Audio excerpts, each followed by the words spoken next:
Maka saya pesan kepada Anda sekalian, jangan Anda menjadi orang yang penggemar atau pecinta yang salah mencintai. Belalah negeri Anda, cintailah negara Anda. Kalau ada yang mau memporak-porandakan negara Anda, maka Anda harus bangkit untuk membela negeri ini.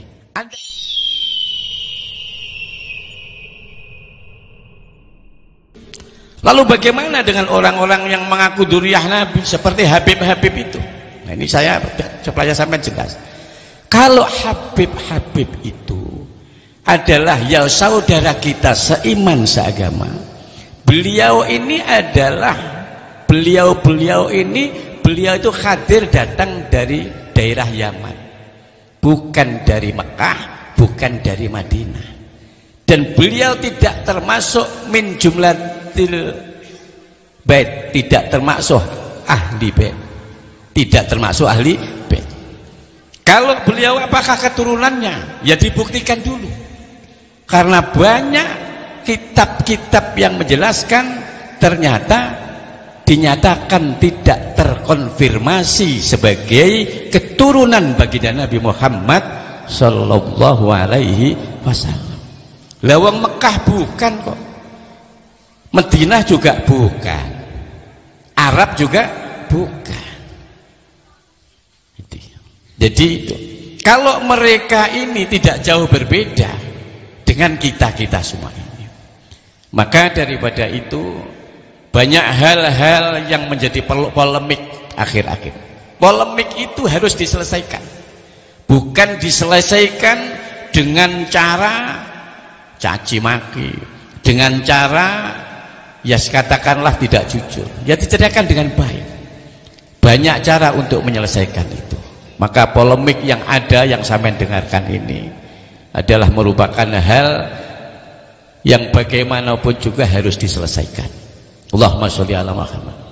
Kalau menuju tanggal 30 September kita akan teringat suatu gerakan yang sangat membahayakan negara ini. Tahun 48 di Madiun itu sudah ada. Siapa yang memimpin itu? Habib Musa Al-Munawwar dari Yaman. 65 mau menghancurkan negara ini. Siapa itu? Namanya DNID. D-nya itu Dipa, N-nya itu Nusantara, Ahmad Al-Aidid. Dari mana itu? Itu juga dari Yaman. Negara ini taruhannya. Maka saya pesan kepada Anda sekalian, jangan Anda menjadi orang yang penggemar atau pecinta yang salah mencintai. Belalah negeri Anda, cintailah negara Anda. Kalau ada yang mau memporak-porandakan negara Anda, maka Anda harus bangkit untuk membela negeri ini. Anda boleh senang dengan siapa, tapi siapa saja, tapi belalah negerimu kalau negerimu ini dalam keadaan berbahaya. Ini penting sekali. Karena apa? Kita ini, dan saya berani bicara seperti karena memang kondisi negara ini lama-lama kok bahaya.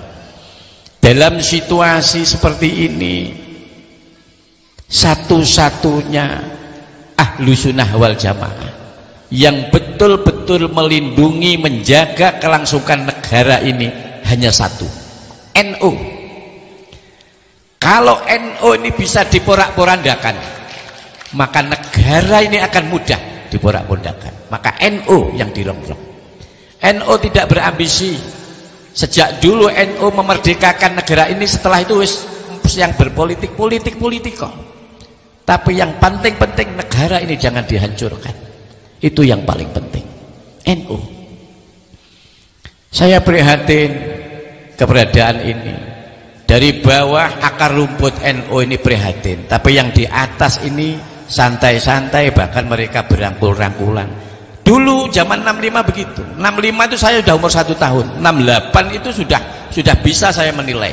Walaupun saya saat itu katakanlah bayi umur 6 tahun lah, tapi saya sudah mengerti bagaimana bahaya latentnya komunis pada saat itu.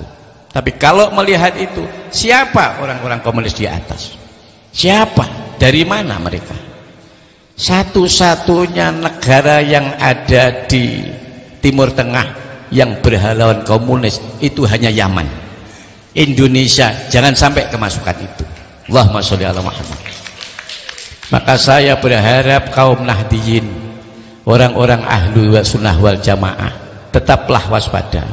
Janganlah kalian begitu mudah direkrut. Cara merekrutnya dengan gemarak mereka merekrut dengan mentradisikan konser-konser sholawat, dibungkus dengan itu. Sebenarnya mereka itu berkemauan untuk bagaimana bisa masuk menguasai negara ini. Allahumma sholli ala Muhammad. Hadirin yang dimuliakan Allah Subhanahu wa ta'ala, tetap saja saya mengatakan tadi, bahkan didiklah anak kalian. Yang pertama cinta kepada Nabi kamu sekalian, yang kedua cinta kepada Ahlul Bait, yang ketiga didiklah anak kalian iqra'ul Quran, membaca Al-Quran. Kalau anak kalian Anda didik mengerti tentang Al-Quran dan isinya, maka akan tertanam pada dirinya yang pertama akan mencintai Allah sebagai Tuhannya, dinul Islam sebagai agamanya, dan orang-orang yang beriman sebagai saudaranya, dan negara yang ada yang ditempati ini adalah sebagai tempat kecintaannya, sebagai manifestasi hubbul waton minal iman. Mencintai negara itu adalah bagian dari iman. Dan di dalam negeri ini terdiri dari berbanyak komunitas, dan kita harus sadar tidak akan mungkin Anda ini akan mengislamkan orang seluruh Indonesia itu Anda. Kita harus sadar itu sunatullah. Sampainya mereka ini, apakah mereka itu memiliki agama masing-masing, itu urusan mereka dengan Allah Subhanahu wa ta'ala. Dan Anda jangan sekali-kali berdiri bak seperti Tuhan, gampang menghakimi orang, menjustifikasi orang. Jangan bersikap seperti itu. Bersikaplah yang dulu ilal ummah bi aini rahmah. Itu prinsip NU. NU itu prinsipnya yang dulu ilal ummah bi aini rahmah, memandang umat, memandang orang bi aini rahmah, dengan mata kasih sayang. Allahumma sholli ala Muhammad. Hadirin yang dimuliakan Allah Subhanahu wa ta'ala. Lalu baginda Nabi Muhammad sallallahu alaihi wasallam itu berkata, kata Nabi, salasun man kunna fihi hisaban yasiron wa adkhalahul jannah. Ada 3 golongan yang besok 3 golongan itu akan dihisab dengan hisab yang ringan.